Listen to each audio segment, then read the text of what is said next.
नमस्कार फ्रेंड्स, आपका मेरे चैनल पर स्वागत है। आज मैं आपको वेस्ट दुपट्टे से बहुत ही सुंदर ऑर्गेनाइज़र बनाना बताऊंगी। ये मसनद के रूप में या आप बच्चों के बैठने के लिए इसे सीटिंग अरेंजमेंट भी दे सकते हैं। देखिए, इस तरह से हमने एक बड़ी साइज़ की रजाई ली है और उसे हमने फोल्ड किया है। जितना आपको चौड़ा चाहिए तो उतना पोर्शन आप ले लीजिए। इसके मैंने 4 फोल्ड किए, उसके बाद मैं इसे लपेटूंगी। देखिए, लपेटने का तरीका ये होगा, पहले हम रस्सी में नॉट लगा देंगे। नॉट लगाने से होता है, जब हम इसके अंदर से दूसरी डोरी डालते हैं तो खींचना आसान हो जाता है। अब मैं इस लूप के अंदर अपनी डोरी डाल दूंगी इस तरह से। देखिए, डोरी हमने डाला, अब हमें खींचना है डोरी को और इस तरह से इन्हें सेट करना है, क्योंकि ये फैला हुआ रहता है। और अक्सर ऐसी प्रॉब्लम आती है कि हमारे पास बहुत से बेड कवर्स होते हैं, रजाइयाँ होती हैं, गद्दे होते हैं, कंबल होते हैं, उन्हें हमें समेट कर रखना पड़ता है, पर हम यूज़ बहुत कम करते हैं। तो ऐसा होता है हमारे दीवान में बिल्कुल जगह नहीं बचती, या अलमीरा में जहाँ भी हम रखना चाहते हैं, या बॉक्स में। तो अगर आप इस तरह से इन्हें टाइट बांध देंगे तो एक तो ये जगह भी कम लेंगी और दूसरा इन्हें निकालना भी आसान रहेगा। जितना आप चाहें उतना इसे निकाल सकते हैं। मेरी डोरी कम पड़ रही थी तो एक्स्ट्रा हमने बांध दी, ताकि ये देखिए ये खुल गई। अब फिर हम दोबारा इसे बांधेंगे, बांध के, क्योंकि ये खींचते समय खुल जाती है कभी कभी, तो हम इसे फिर से टाइट बांध लें।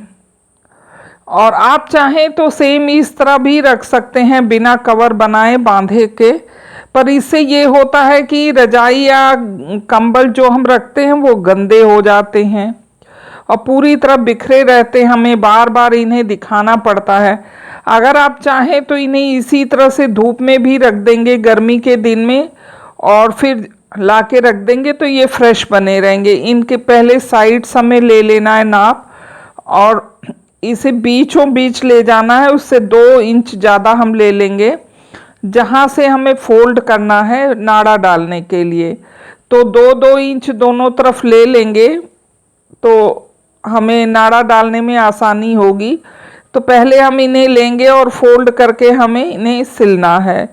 इस तरह से पूरा मोड़ लीजिए और 2-3 बार ऐसे करते हुए सिल लेंगे। तो आगे से नाड़े की तरफ से जब हम रस्सी खींचते हैं तो ये बिल्कुल नहीं निकलेगी। फिर इसी तरह हम पूरी लंबाई में इसे, लंबाई ज़्यादा होगी तो इस तरह से हम इसे पूरा जॉइंट कर लेंगे। देखिए, अब ख़त्म हो गई। फिर मैंने अपनी मशीन को पलट लिया ताकि ये इसे हम अच्छे से सिल सकें और जॉइंट्स इनकी ना निकले। अब दूसरा पोर्शन भी लेंगे, सेम वही हमें करना है। आगे सिलाई चलाने के बाद फिर बैक जाना है, फिर बैक जाना है। तो ऐसे आगे की तरफ जॉइंट के तरफ 3 सिलाई हो गई, बाकी तरफ आप 1 सिलाई करके कंप्लीट कर लीजिए। ये दुपट्टा हमारा काफ़ी बड़ा था तो बीच से मुझे पोर्शन कुछ निकालने पड़े। आप चाहें तो साड़ी से, बेडशीट से कोई भी चौड़ा कपड़ा आपको मिल जाए तो आप इसे ले लीजिए। नाप के फटाफट हम इसी तरह से सिल लेंगे। थोड़ा सा बड़ा होगा तो कोई दिक्कत नहीं। पेन में हमने एक डोरी डाल ली। अगर आपके पास कुछ नहीं मिल पाता है पिन वगैरह, तो आप पेन में डोरी डाल लीजिए और उससे डाल लीजिए। एक साइड हमने देखिए इसकी नॉट लगा दी ताकि एक तरफ बंधा रहे तो हमें डाल के दबाने में आसानी हो। देखिए, अब हम क्या करेंगे, इसकी डोरी खींचेंगे और खींच के डोरी को अच्छे से बांध लेंगे। बांधने के बाद आप इन्हें जिस शेप में चाहें सेट कर सकते हैं। देखिए, अब इस तरह से हमने कर लिया। अब इसकी डोरी हम टाइट कर देंगे। एक तरफ आपको दिख रहा है थोड़ी सी डिज़ाइन है और दूसरी तरफ जो कॉर्नर है वो पल्ला पड़ा है, और ये बहुत खूबसूरत डिज़ाइनर हमारा मसनन तैयार हो गया। या बच्चों के लिए सीटिंग अरेंजमेंट्स के रूप में आप काम कर सकते हैं इसका। आप चाहें तो जो अगर दरी वगैरह और बेड नीचे हम डाल के सेटल करते हैं खूबसूरती से, तो उसे भी हम साइड में ले जाके इस मसनद को रख सकते हैं। बहुत ही सुंदर ये बन के तैयार है। आप चाहें तो इस पे एक कवर लगा सकते हैं और नहीं तो आप इसी तरह से दीवान में डाल देंगे तो ये बेटर रहेगा कि आपका कभी भी रजाई खराब नहीं होगी। इसी तरह से मैंने और भी बताया है तरीका पेटीकोट को काटकर कैसे हम बना लें।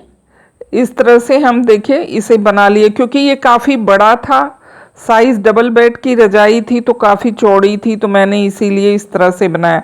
आप इस तरह से स्ट्रेट करके इसे सीटर के रूप में भी यूज़ कर सकते हैं, मल्टीपर्पज़ इसका यूज़ होगा। उम्मीद है आपको हमारा ये तरीका ज़रूर पसंद आया होगा।